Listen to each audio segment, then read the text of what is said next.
Al turno de preguntas. ¿Alguien tiene alguna pregunta para los ponentes? Micrófono.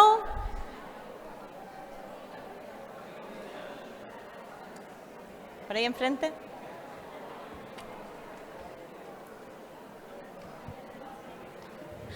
Hola, buenas.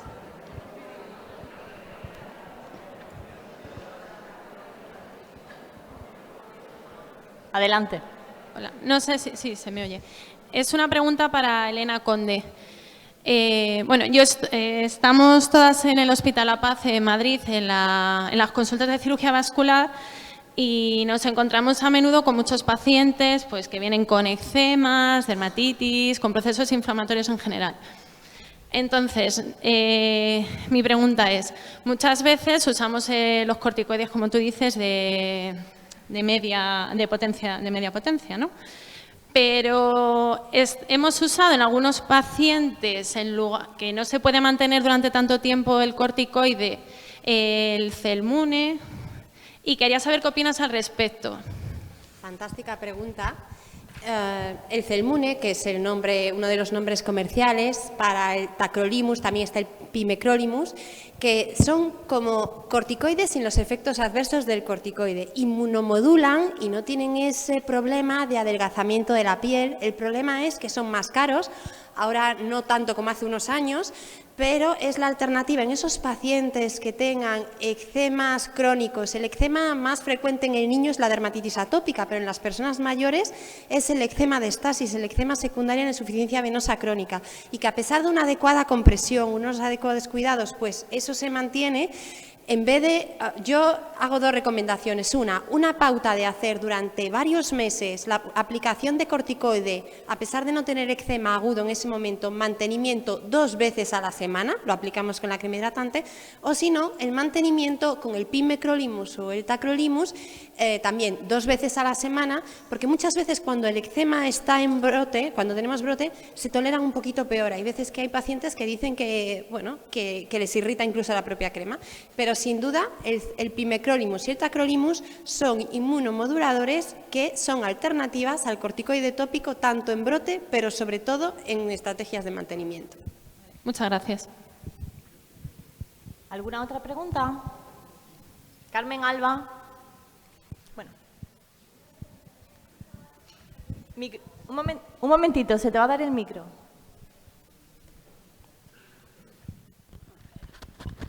Había escuchado antes que habéis nombrado el PRP para las úlceras de pie diabético, ¿o no? Bueno, yo creo que se ha nombrado porque mi tesis doctoral es sobre plasma rico en plaquetas en úlceras crónicas. La realidad es una técnica que yo ya no empleo en la consulta, teniendo los injertos en sello, que además de darte factores de crecimiento te dan queratinocitos. Creo que el plasma rico en plaquetas, que además hay mucha controversia sobre cuánto hay que centrifugar la sangre, cuántas veces, cada cuánto hay que aplicarlo. Es un tratamiento que hay que sacar la sangre al paciente, hay que esperar los injertos en sello, rápidamente el paciente se sienta, pim, pam, y es que no se tarda absolutamente nada. Sí que es cierto que en pie diabético las revisiones que hay es el tipo de herida más favorecida por esta técnica, pero bueno, a mí me gustan cosas rápidas, eficientes, y en el momento actual creo que todos los derivados del plasma, no solamente el plasma rico en plaquetas, tienen un coste añadido, un tiempo, y no sabemos en el momento actual con qué frecuencia hay que hacerlo. Hay muchas dudas, pero bueno, es algo que está ahí, pero yo en la práctica clínica ya no lo utilizo. Vale, gracias.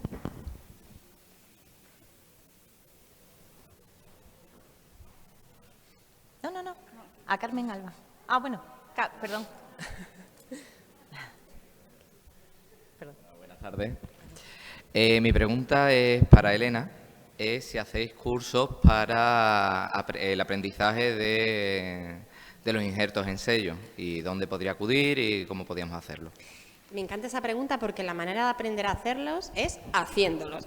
Es una técnica súper sencilla y en el Sistema Nacional de Salud, en el Hospital Virgen de la Torre, que es donde yo trabajo todos los días en la consulta de herida, tenemos constantemente gente aprendiendo a hacer esta técnica. Sería contactar conmigo y yo os doy la dirección de la persona a la que tenéis que escribir y será un placer que vengáis a injertar. Perfecto, muchas gracias. Para convertiros en injertadores oficiales. Y otra cosita que quería preguntaros en general a la mesa. porque al ser podólogo en un medio casi rural, que es el mío, y me veo pues fuera del ambiente hospitalario, me encuentro con muchísimos pacientes y yo aprendí hace mucho tiempo que lo primero cuando me viene un paciente diabético es saber el estado real del paciente.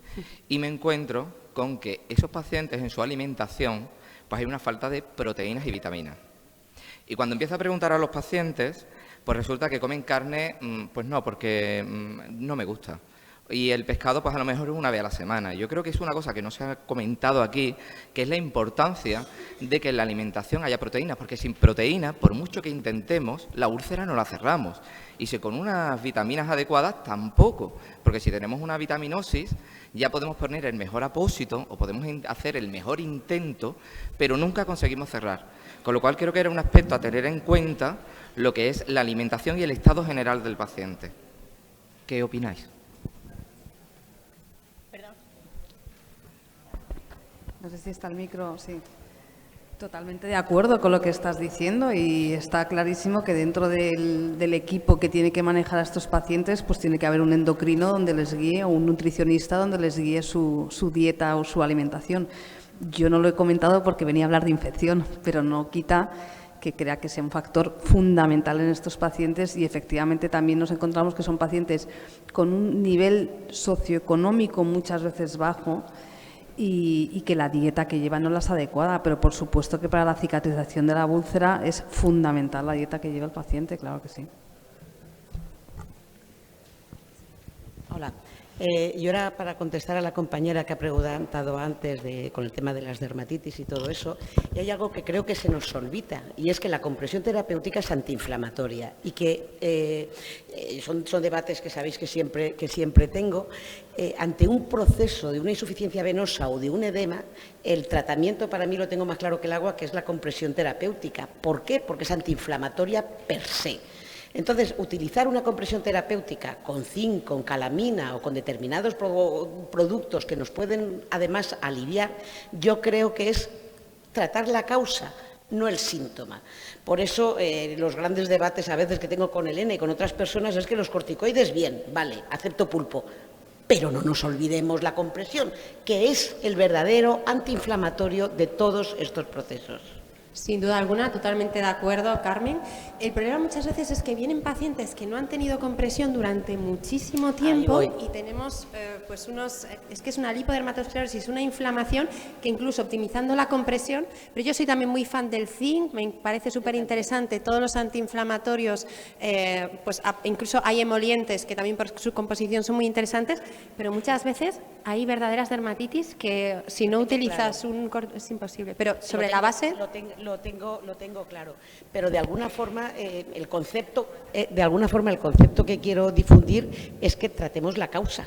Sin duda. ¿Vale? No nos quedemos en la retaguardia única y exclusivamente. Quiero decir, porque sin querer nos generamos pacientes que es que da tanto gustito, ¿vale?, que se nos quedan corticodependientes. Y lo creemos que es una crema, lo digo porque soy enfermera de domiciliaria y lo he vivido hasta el aburrimiento. Entonces, claro, es que si vierais lo antiinflamatorio, que es una buena venda de compresión, y claro, yo Madrid sé los sistemas de compresión que utiliza, no tienen acceso a una compresión realmente eficiente. Entonces, claro, pues no les cabe más remedio que pagarla si realmente quieren conseguir resolver determinados procesos. Madrid está así, pues se siente, es algo que...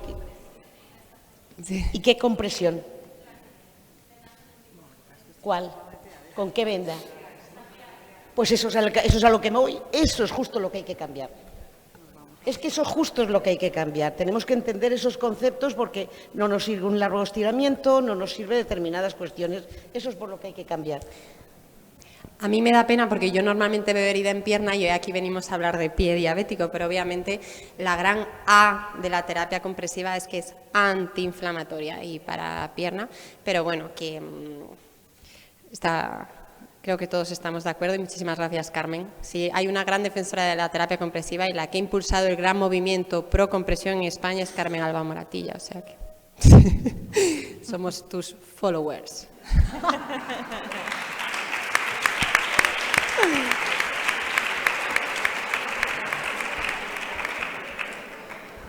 ¿Alguna pregunta más? ¿Por allí? Sí, Por allí. aquí. Hola Elena, gracias por tu aportación. Y me surge una pequeña duda al final sobre el tema de los injertos y de qué parte del pie, concretamente, de qué parte del pie cogeríamos el injerto. Me encanta esta pregunta, porque el injerto lo cogemos del muslo. Entonces, un dermatólogo dijo una vez... No, genial tu pregunta, porque el dermatólogo dijo, yo creo que para injertar un pie hay que coger injertos del pie. Porque obviamente pues es una epidermis que se comporta de manera distinta, tenemos una capa córnea distinta. Entonces yo le dije que no, él me dijo que sí. Va a salir un estudio que todavía no han finalizado, pero vamos, yo le dije que no, francamente, porque ¿qué tipo de pacientes tenemos que injertar en el pie? Pues pacientes que tienen patología en el pie a otros niveles. Entonces creo que el resultado cosmético, el resultado funcional de coger la piel del muslo no va a tener un impacto real, o sea, no va a ser peor que cogerla del otro pie, y creo que es muchísimo más complejo. Igual que la gente que dice, ¿por qué no cogemos injertos del cuero cabelludo, que en el folículo piloso hay células más interesantes? Tú pongo a un paciente a sacarle los injertos del cuero cabelludo, que eso cicatriza genial, pero sangra un montón, es muchísimo más complejo. Me ha encantado tu pregunta, la verdad. Pronto tendremos un estudio en este sentido, pero viendo la practicidad de la cara anterolateral del muslo. Y además que ese tejido normalmente se acaba remodelando la cicatriz y creo que no tiene un impacto que no sea del pie. ¿Y tiene algún consentimiento para que los podólogos podamos extraerlo? Tengo un consentimiento que, si me escribís, os lo comparto y que lo podéis utilizar también los podólogos. Pero es que nosotros no tenemos acceso a esa parte del cuerpo. Eso yo creo que os puede contestar Esther, porque ellos han empezado a hacerlo, y creo que las personas que deben hacer la técnica son las personas que tratan este tipo de pacientes, los podólogos, las enfermeras. Entonces, que comente Esther su experiencia. Bueno, en petit comité, que no es muy petit comité esto, nosotros lo hacemos, ¿no? O sea, no creo que sea... No te preocupes, no nos están grabando. ¿Cómo, perdona? Que no nos están grabando. No. A ver, a mí hace poco en un máster, en un curso que no me acuerdo dónde fue, me hicieron exactamente la misma cuestión que dijiste tú, ¿no? Que nuestra competencia es por debajo de los maleolos y que nosotros no podemos hacer ningún tipo de intervención. Realmente tampoco estás haciendo un tipo de intervención o de tratamiento por encima de los maleolos, ¿no? Estás cogiendo una muestra de otra parte del cuerpo para tratar tu competencia, ¿no? Como digo, en petit comité nosotros lo hacemos, ¿no?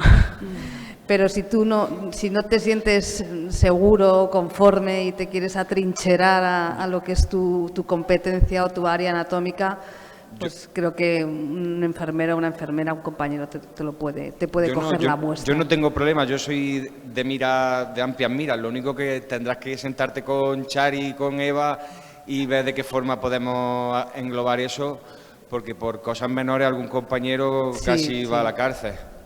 Por simples exploraciones biomecánicas. Hoy hemos estado hablando del tema durante la comida. Entonces... Dice Chari, que le estoy viendo la cara, que se va a poner a ello. Entonces, si lo dice, ya mañana está en ello. Gracias a todas. Una sola pregunta más, porque luego vamos a pasar al coffee break, que volveremos a las 7 menos 20. Venga, una última pregunta. Soho.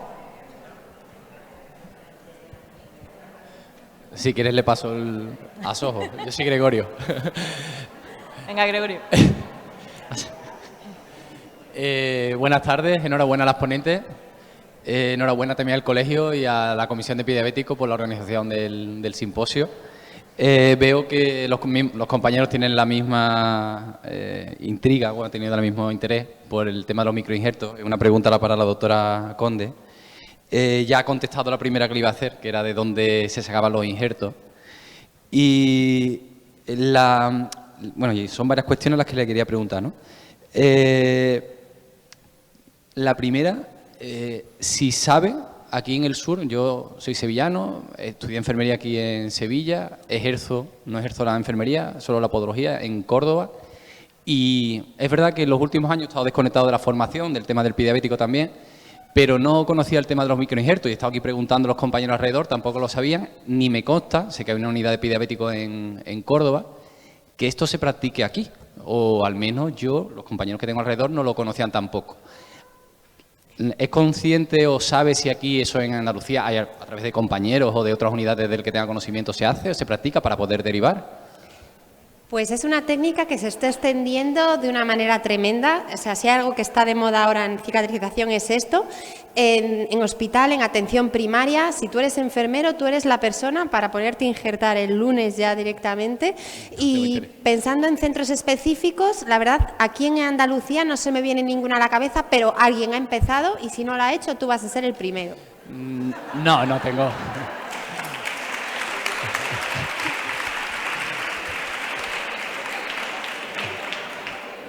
Muchas gracias por los ánimos, pero no estoy en ese tema ahora mismo, tengo otras prioridades.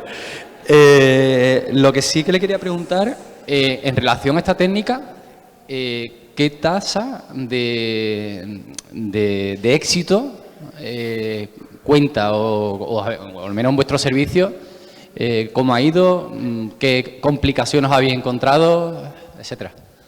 Me encanta esa pregunta. Yo sobre todo injerto heridas de pierna porque es lo que más veo en la consulta, pero la técnica al final yo podría decir que tiene un éxito del 100%, porque hay heridas que tenemos que injertar varias veces, no hay límite de reinjertar. Antes esperábamos más, ahora si a las 3 semanas vemos que hay zonas donde no ha aprendido nada, que siguen ahí los injertos que dan pena, pues lo que hacemos es volver a injertar, siempre bajo la base de un adecuado tratamiento etiológico. ¿Complicaciones de los injertos? Ninguna. Infección en la zona donante no hemos visto nunca. Hay veces que sí que la zona ha estado más inflamada, que hemos tratado con corticoides, pero al final también injertamos heridas de manera paliativa, disminuimos el dolor, no prende ningún injerto, pero al menos el paciente no tiene dolor y hay veces que la herida va cerrando o se hace una costra. La realidad es que como no hay límite de realización de la técnica y es tan bien aceptada por el paciente, la puede repetir hasta la epitelización completa sin problema. Y ya lo último, y aprovecho, cuando habla de espaciar las curas al máximo, ¿a qué tiempo se refiere? Pues me refiero a que las puedes espaciar si te apetece 2 semanas sin tocar el lecho. Cada vez las espaciamos más. Yo al principio siempre decía curas semanales. Ahora no me gusta decir eso, prefiero curas espaciadas porque muchas veces al paciente le vemos cada 2 semanas. Pensad que cuando injertáis una herida le estáis dando células, factores de crecimiento que te interesa que actúan sobre la herida. En cada cura te levantas y te llevas todo por delante. Entonces sí que en la primera semana solemos hacer la cura 1 semana después del procedimiento y después en función del exudado espaciamos 1, 2 semanas, a algún paciente le dejamos 3 semanas. La idea es tocar lo menos posible. Muchas gracias por todo. Haría más preguntas, pero alguno no me perdonaría el no tomar el café, así que mejor nos vamos. De todas maneras, como os he dejado la página web, me encantará que si tenéis preguntas o si queréis compartir algún caso, tenéis dudas, que me consultéis y además muchas de vuestras dudas las tendré resueltas en los diferentes posts sobre este tema de la página web también. Muchas gracias.